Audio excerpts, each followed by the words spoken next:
Hi, I'm your friend Claude, and I want to welcome you to the debut of yet another new segment here on the Nerd Bomber podcast. This one is called Three, two, one. Pop. On here, we're going to be discussing a specific month from 3 decades ago, 2 decades ago, and 1 decade ago, respectively.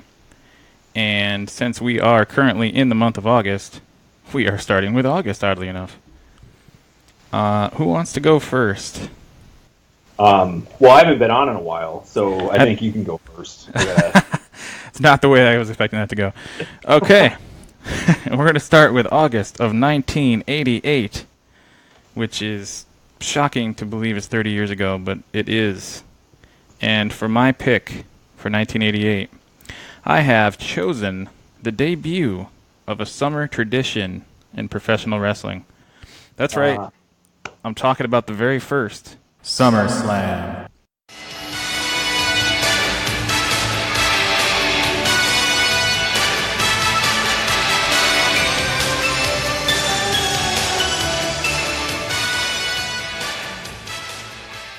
This took place on August 29th, 1988 at Madison Square Garden in New York City, a venue you and I have been to more than once in our short lives.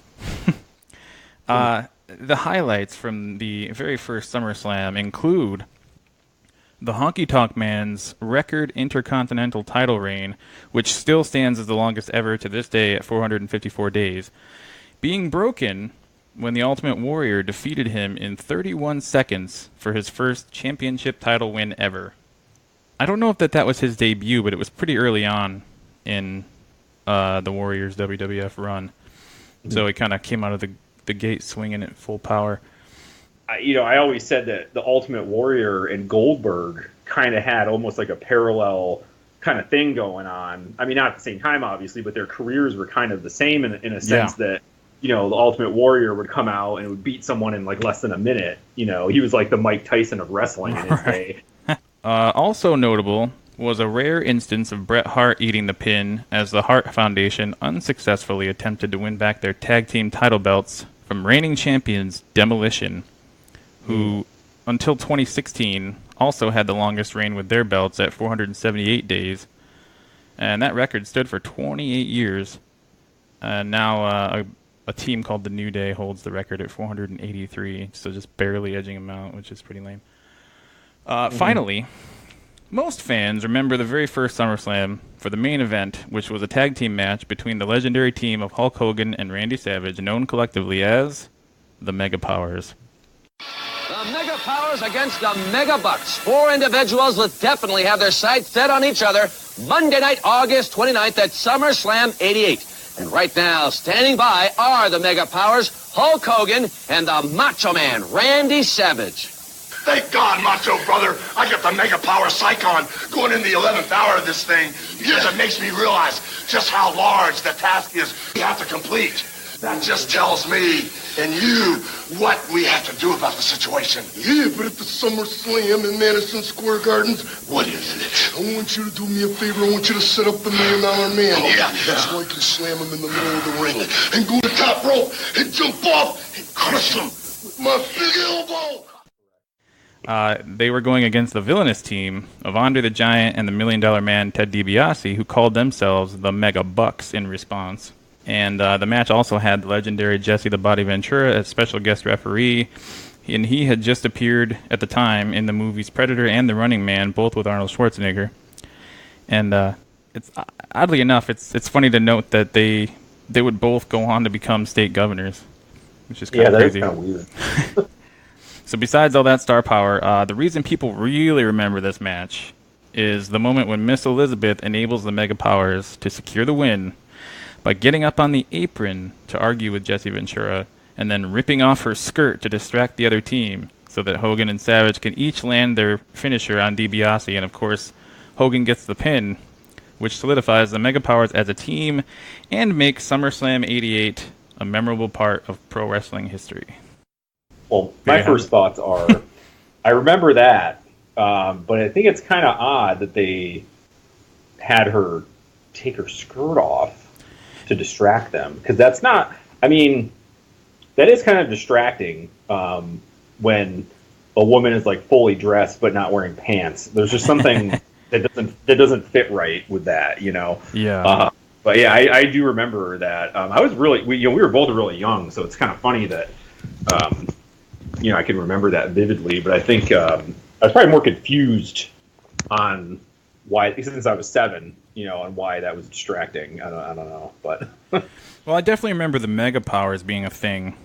At the time, it was probably the year or the year before I really got into watching wrestling, because I would only watch it on like Saturday morning, so I would just see whatever like still picture recap they would show from like the big events.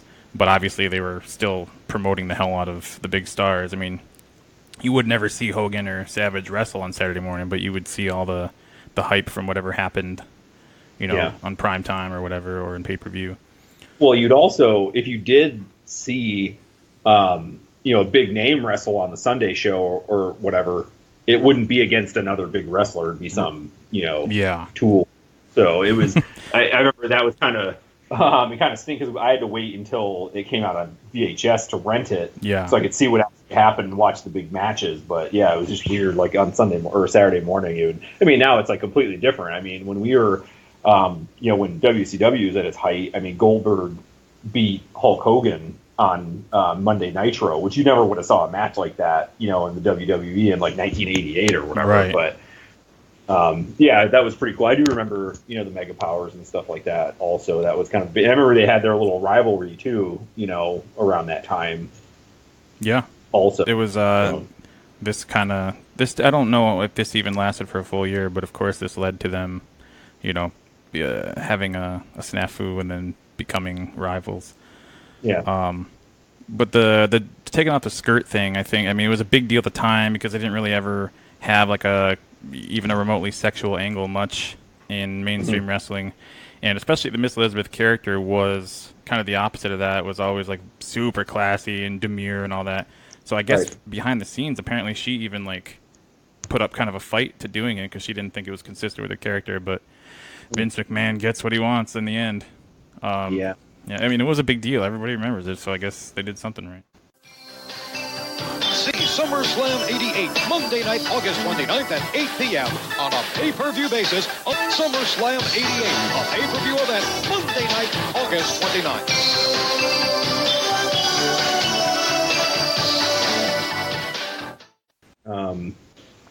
That was a good pick, sir.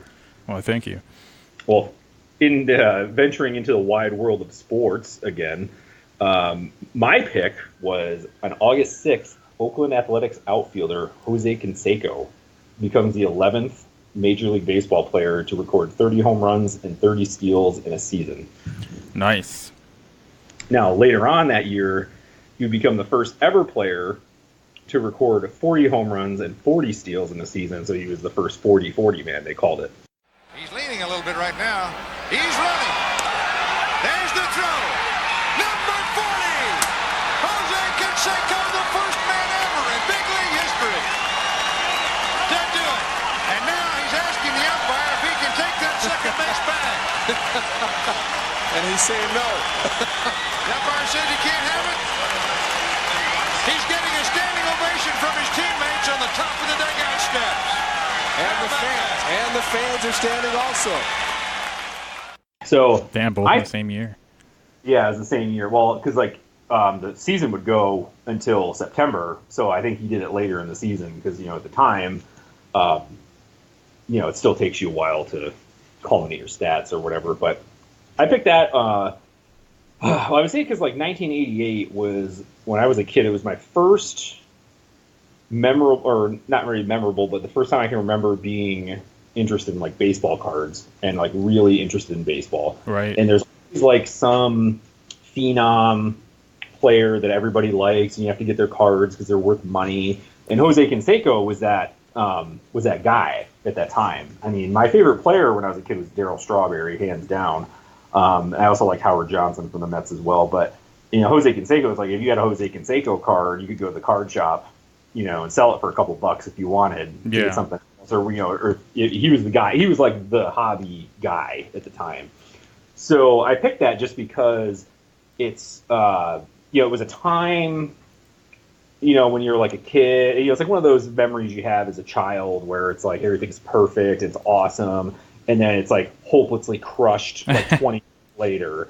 Because he only did that because he was on steroids. Right. So it was significant because I just remember, those early days of me collecting baseball cards and stuff, and then being naive to the fact that he was just like this great, amazing baseball player that everybody loved. And it turns out he was doing steroids the whole time. So, yeah, thanks a lot, buddy.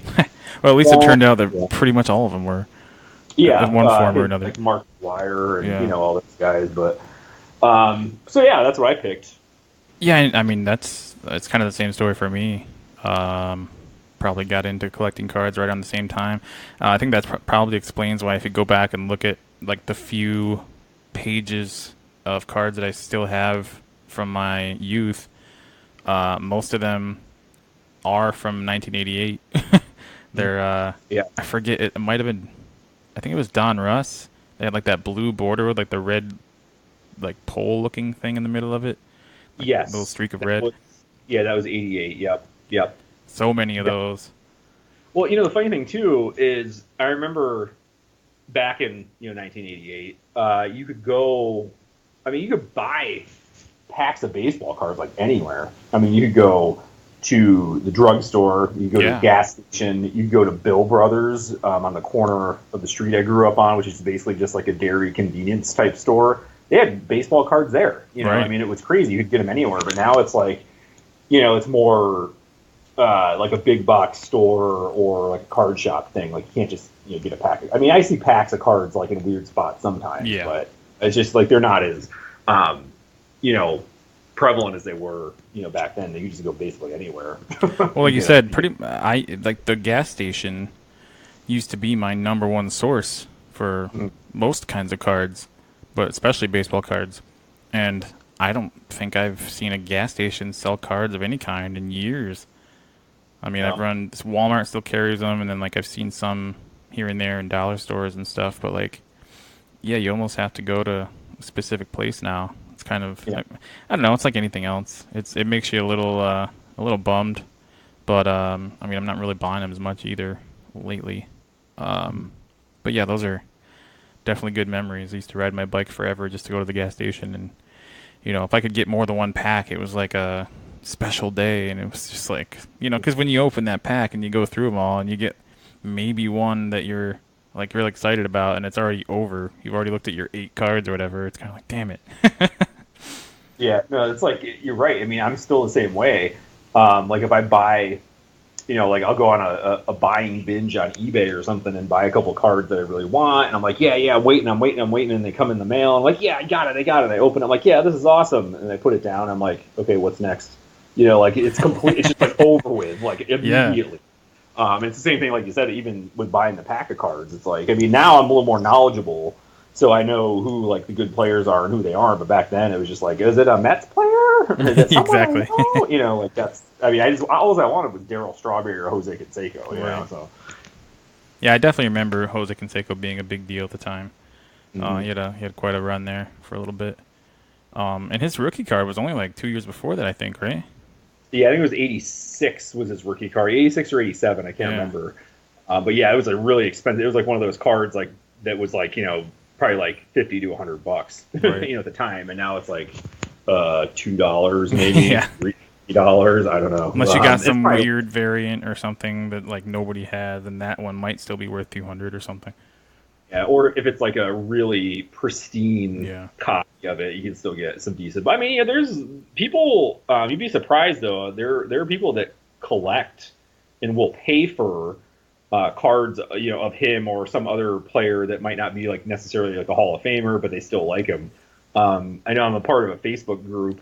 It's like a baseball card collecting Facebook group, and a guy on there, I believe his name is Tanner Jones or something like that. He's like this super huge Jose Canseco collector. He has like thousands of cards of this guy, and he's like always looking for like rare art, you know what I mean? So it's something, I mean, even though he was a steroid guy, I mean, people are still fans of these players because you remember how you felt when you watched them, before. So like at that time, you didn't know that they were cheating. So you still have good memories of watching that. You're a little disappointed, but it's the same thing with like Darryl Strawberry. Like he was a surefire Hall of Famer until he started getting injured and the drugs and all that stuff. And I remember as a kid, I didn't know that he was a jerk sometimes. And he did stuff. I just liked Darryl Strawberry. That was my dude, Right. So, I mean, I would collect Darryl. I do have quite a few Darryl Strawberry baseball cards still, actually. So yeah, it's funny. My sister was big into Darryl Strawberry for some reason for a while.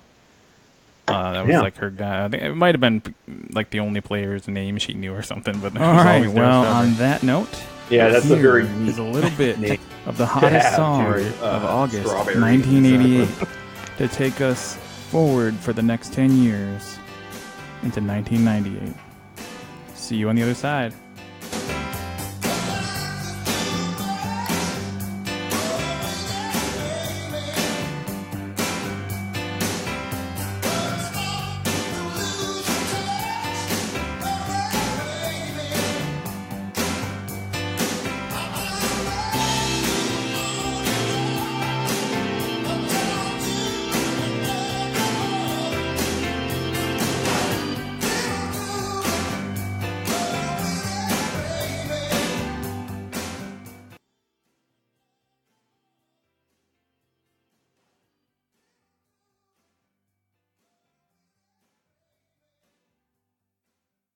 My pick took place on August 28th of 1998, and it is the release date for the movie 54.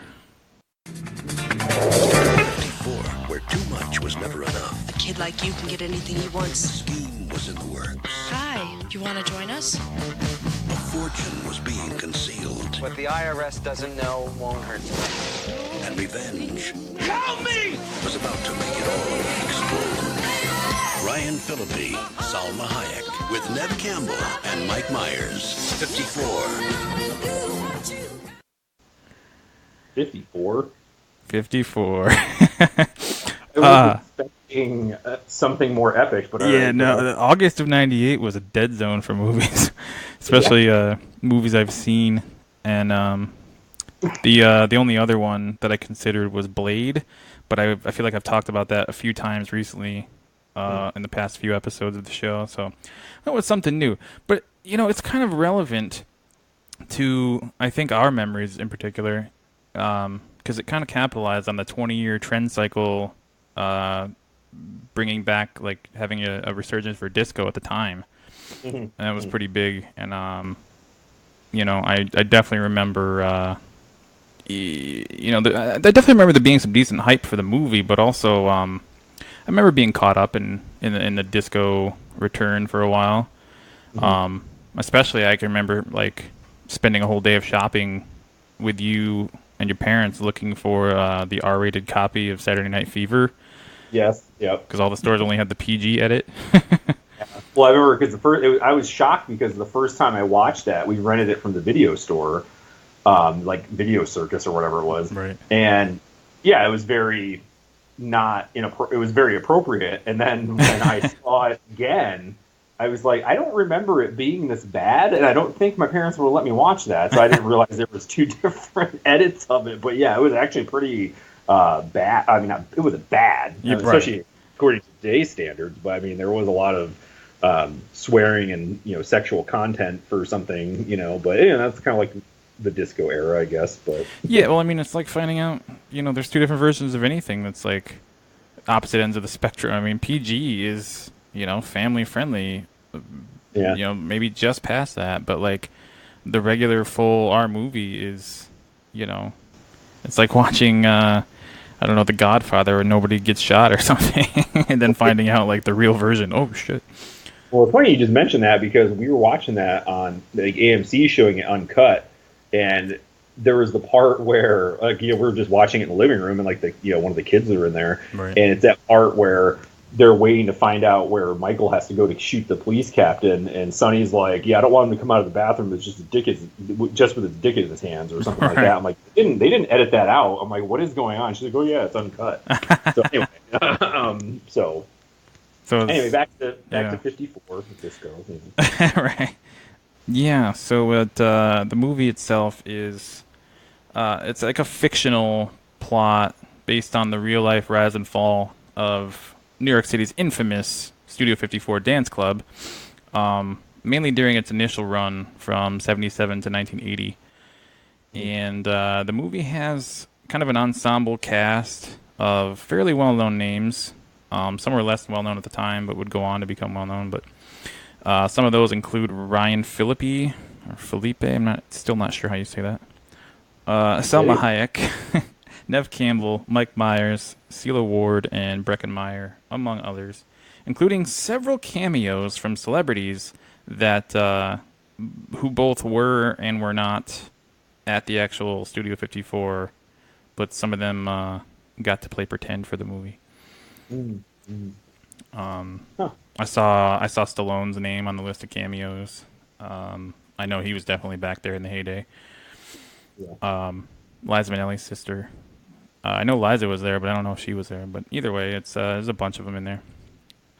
Yeah, so it opened up at number 4 at the box office, but overall it received pretty bad reviews across the board from critics.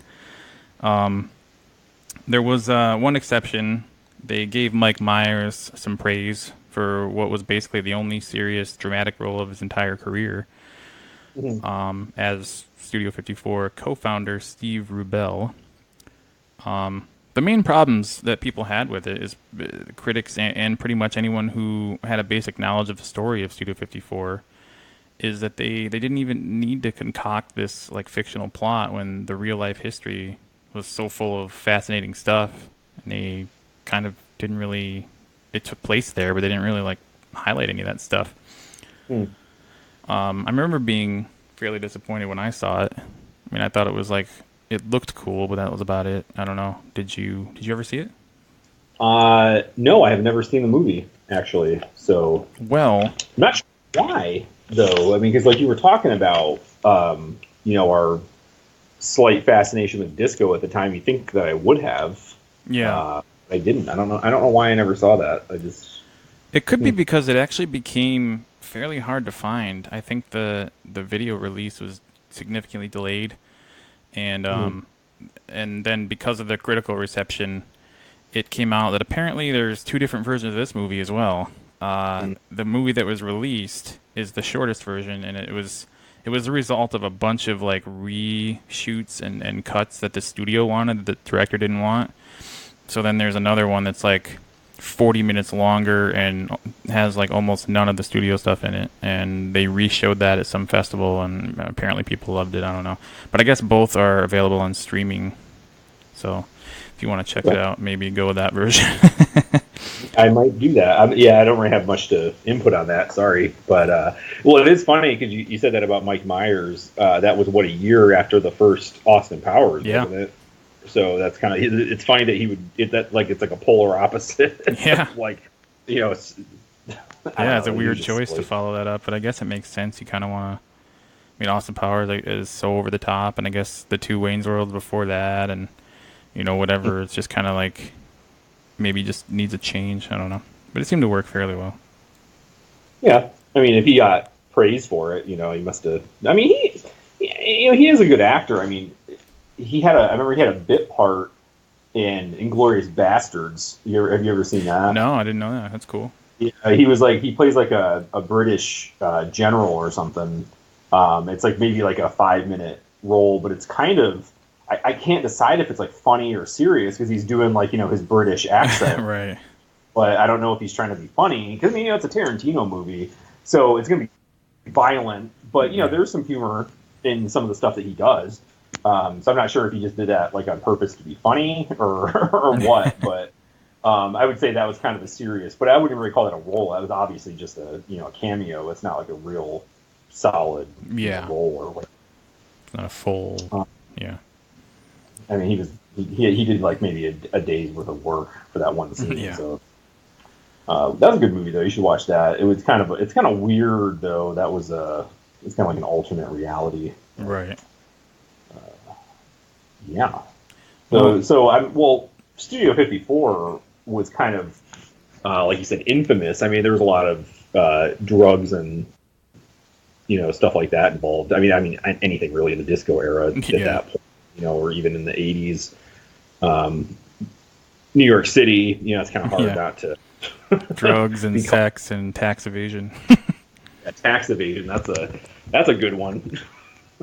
Medusa's tax evasion today is. It seems like success, like you said with Jose Canseco, or it seems like anybody in a position of success. There's some scandal underneath, just waiting to be unearthed. I mean, I don't know. I don't know what the common denominator is there, but apparently success or fame kind of twists your reality real quick. Yeah, I think when you have a lot of money too, you don't know what to do with it. You just buy drugs. Yeah. So, I can pay for Coke now. All right, let's try that, I guess. Well, unfortunately, the movie version didn't really ever get to have any kind of quick success.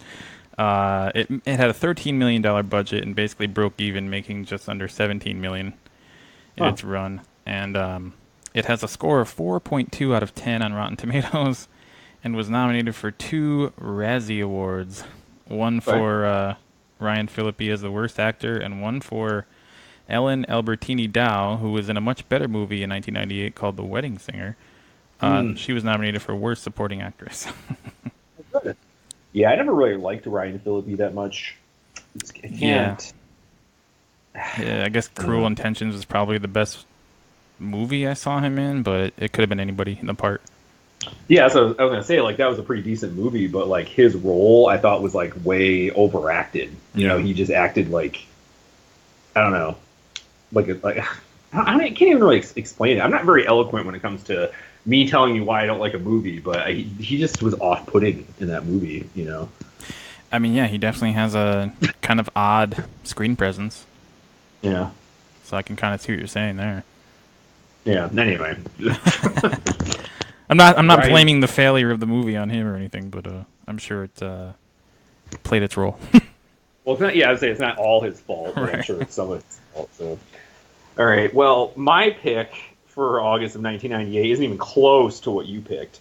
Well, that's good. We're going from entertainment to like it's about to get real. Nice. So, in August 20th of 1998, the U.S. embassy bombings happened in, I believe, it was Kenya and Tanzania. These acts of terrorist violence are abhorrent. They are inhuman. We will use all the means at our disposal to bring those responsible to justice, no matter what or how long it takes. Let me say to the thousands and thousands of hardworking men and women from the State Department and from our other government agencies who serve us abroad in these embassies, the work you do every day is vital to our security and prosperity. Your well-being is therefore vital to us, and we will do everything we can to assure that you can serve in safety. So the U.S. military launches cruise missile attacks against alleged al-Qaeda camps in Afghanistan and a suspected chemical plant in Sudan in retaliation for the August 7th bombings of the American embassies. So it's weird because, to me, this is an era when we were teenagers. You were 16, I was 17. Right. And obviously our focus is not, is not at the world at a whole. It's our own little world. Definitely. Our own lives are so important. You don't really pay attention to this kind of stuff. So when like 9/11 happened, it kind of seemed like it was a shock almost.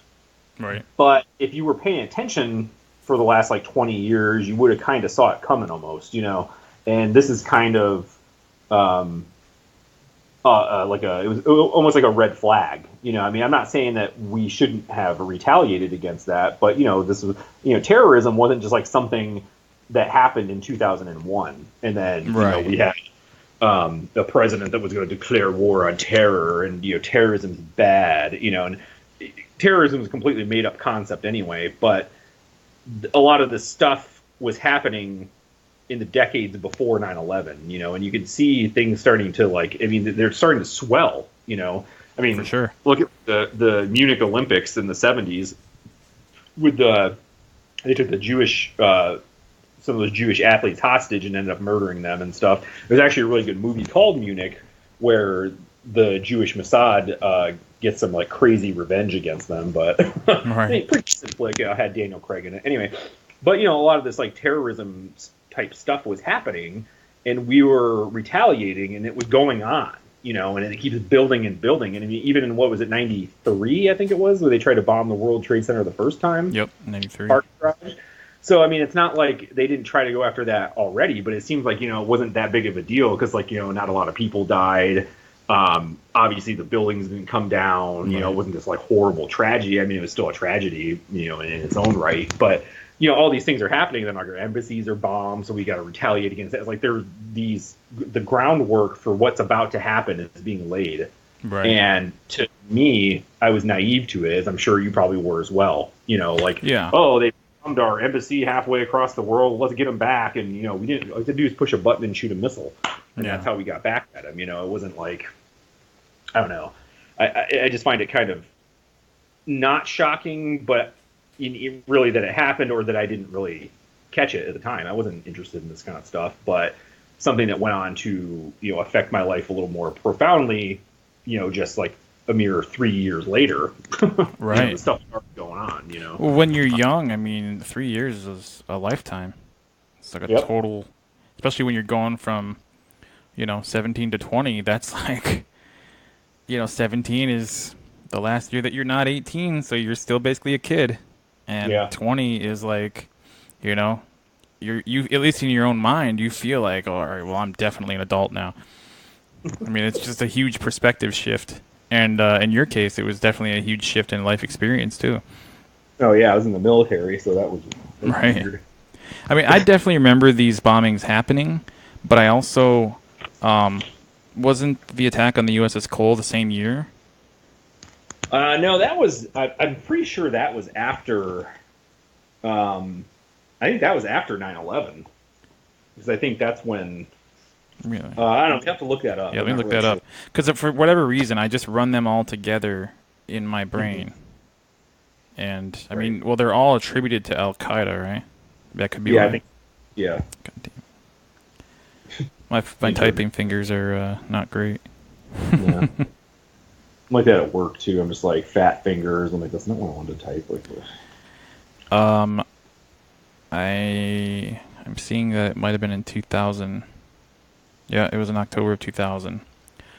So it was 2 years. I mean, I guess the Al Qaeda connection is why maybe I think of them together. But I definitely remember all of them happening and like, kind of not that they were swept under the rug, but you know, you're right. They weren't treated as this kind of giant like nationalistic deal.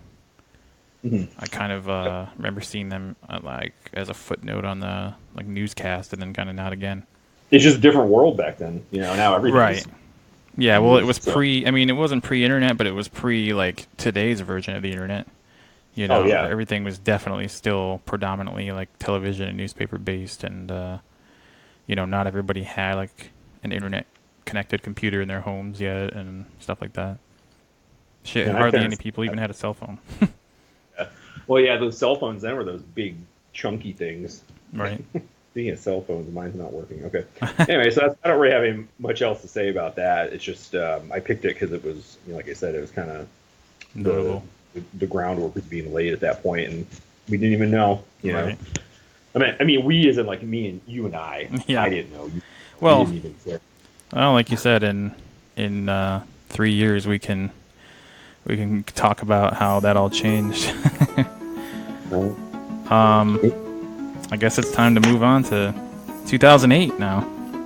But first, to transition us, here once again is the #1 song of August 1998.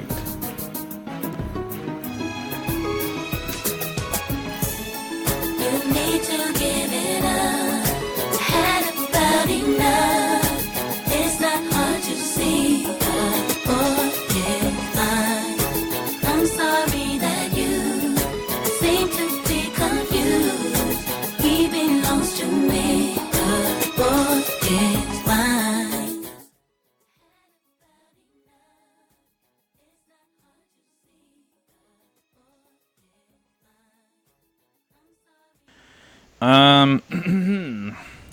Back to the world of entertainment and to lighten things up, I suppose. We're going to go from my picks anyway. I'm basically taking it from a flamboyant dance club to a flamboyant dance artist. I've got to highlight another debut, and this time it's the debut of Lady Gaga with her album The Fame. I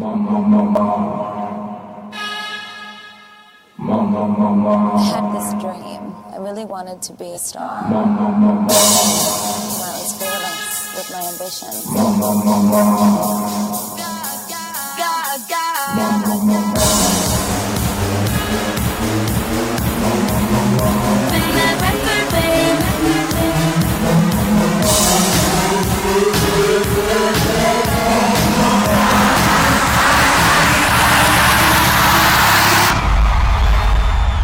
My name is Lady Gaga. Good choice. Thank you. I almost picked that one actually, but I'm glad you didn't. or did you really? And are you scrambling now to change it? No, I didn't. I swear I haven't. Nice. I typed it up right here what I picked. Sweet. Yeah, so this was released August 19th, 2008, to be specific, on Interscope Records, and it's Lady Gaga's first major label release. She would have probably been right at home at Studio 54, come to think of it. The album peaked at number 2 on the Billboard 200 chart, and at the same time, it stayed at number 1 on the dance/electronic albums chart for 107 total weeks. To date, the album has sold just shy of 5 million copies in the U.S., and 5 singles were released from it, including 2 number ones, a top 5, and a top 10. Mm-hmm. It went on to be nominated for 5 Grammys, and it won 2 of them. One for Best Electronic/Dance Album, and one for Best Dance Recording for the single Poker Face, which took the world by storm when that came out. Yeah. I mean, kind of like the disco thing in '98. I definitely got caught up for a bit in Gaga fever to some extent. She did take a couple of months to win me over initially, but because I'm generally anti-pop, so whatever's kind of current, I'm just kind of like, that sucks. Once I saw the whole package that she was presenting between her appearance and use of visuals combined with the super catchy songs, I had to admit I was pretty hooked. How did you feel? What made it so good, besides it being like super catchy, because that's usually what I find pop music to be, is some kind of catchiness to it, where right. you end up liking it because it's stuck in your head all day and you really don't have any choice. I don't know, but you already explained it. Well, part of the thing that won me over, I think, once I kind of paid attention to her and looked into like what she really was, is unlike many of her peers and contemporaries, she can fucking sing, legitimately sing, and she can play several instruments, and so it was so refreshing that there was an actual talented musician underneath like the gloss for a change. Right. One of my, I guess, coolest Lady Gaga related memories from that period is being at a club in Salem, Massachusetts on Halloween, and her first single, Just Dance, came on, and everybody in the place lost their shit. It was just hundreds of people in all sorts of insane costumes just getting down to this quote-unquote new artist, Lady Gaga. For some reason that just sticks out. I don't know, it was like the moment where everybody kind of stopped being like little pockets of doing whatever and just kind of acted as one. It was pretty sweet. Yeah, those are cool moments, kind of like at a baseball game and, right. or something like that, and everyone's just kind of chit-chatting and nothing's going on, but then all of a sudden it's like tied, bottom of the ninth, 2 outs, and everyone's like, a collective gasp. I do remember when I heard Just Dance, I believe it was on the radio when I was in my car, because that's the only time I listen to music really anyway. Sometimes if I'm on the computer, but right. I did find the style of her songs to be kind of disco-esque for like our time. Yeah. Like you said, it wasn't like a lot of the pop stuff that was going on at the time. And, like you said, she actually does, write things, and there's a real talent behind that. It's not just like people writing stuff for her. And, there's like 5 producers for like one song that just repeats the same word over and over. You know what I mean? It was refreshing. But yeah, it was definitely, I remember how successful it was. It was like a Grammy, like you said, numerous Grammy nominations and wins and stuff like that. So, right. Anyway, yeah, that was a really successful. I mean, I liked it too. I remember, I liked Bad Romance. Was that from that album, or is that a later album? That was the next one after this one. Okay, But, I like that song too, a little bit. Yeah, that was huge. That was a great one. I liked her kind of, I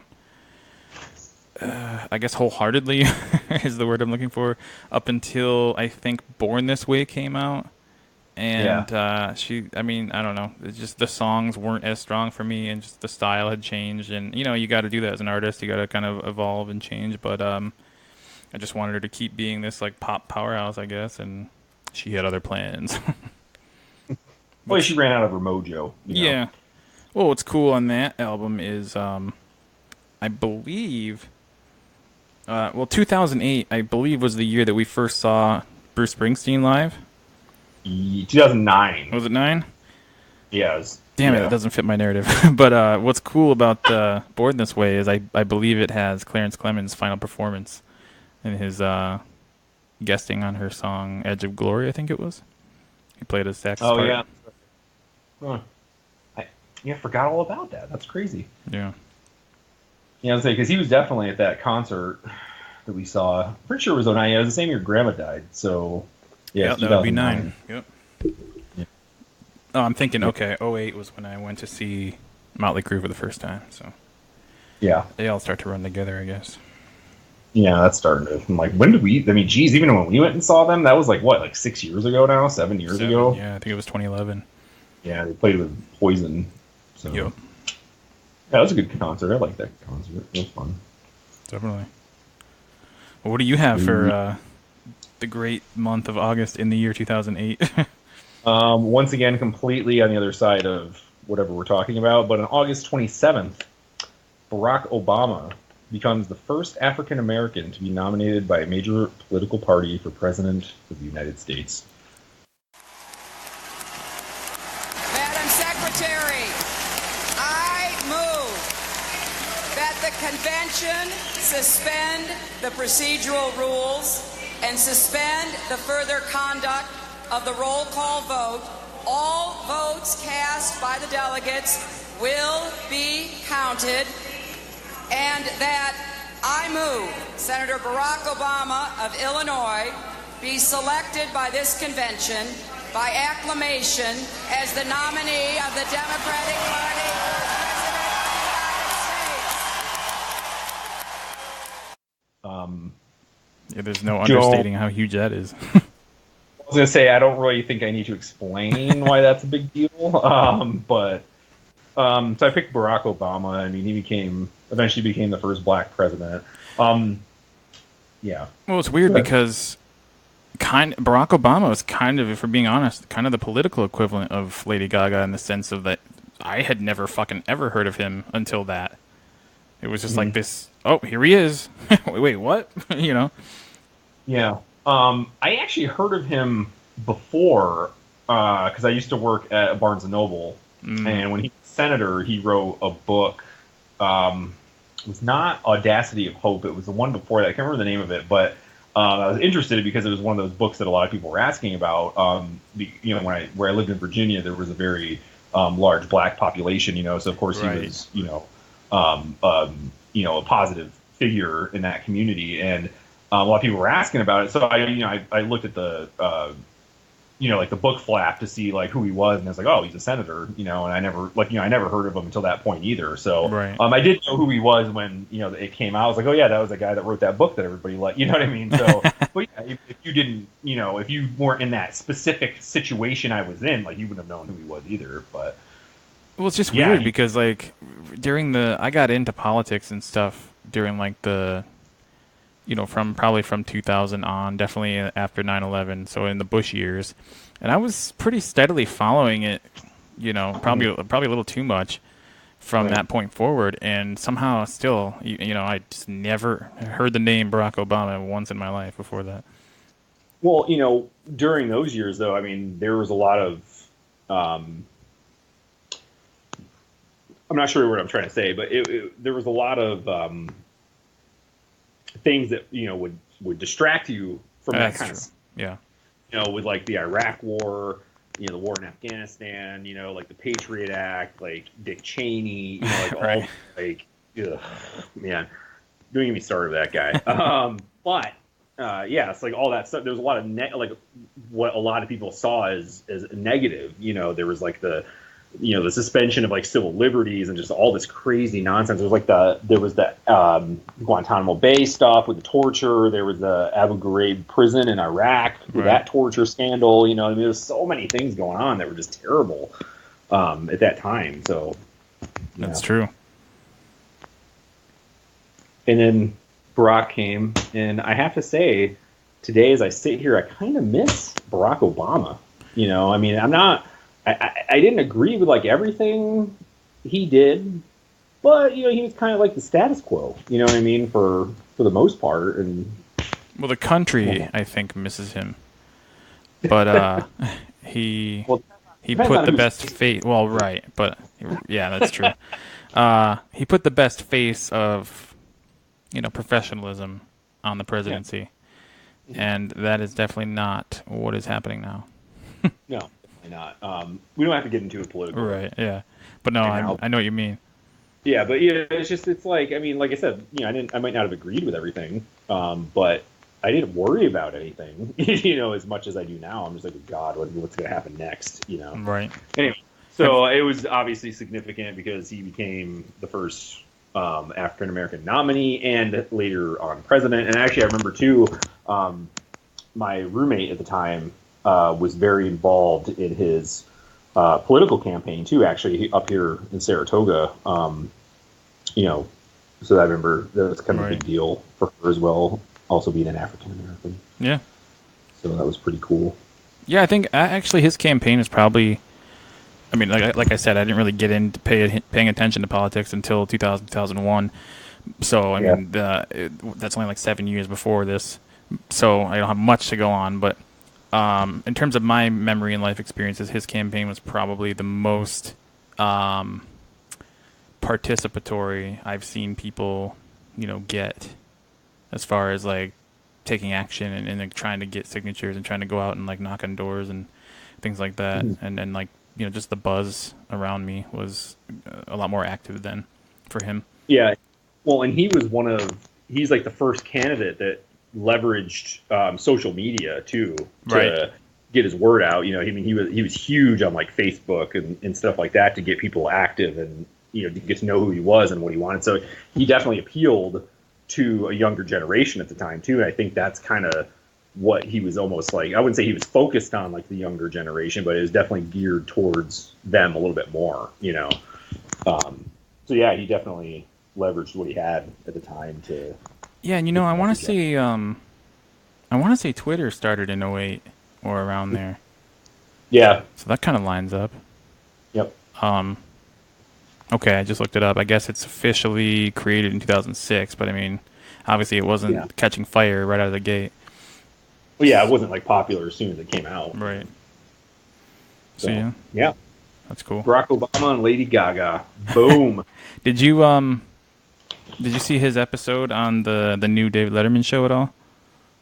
No, I did see him in Comedians in Cars getting coffee, but I did not see. Yeah. I had the Dave Letterman thing queued up. I want to watch it really bad, but I just we're watching other stuff and I don't have the time at the moment. But yeah, I didn't know he was on that. That's pretty cool. Well, it's interesting because if you watch the Comedians in Cars, that's while he's still in office, right? And then the Dave Letterman thing is after.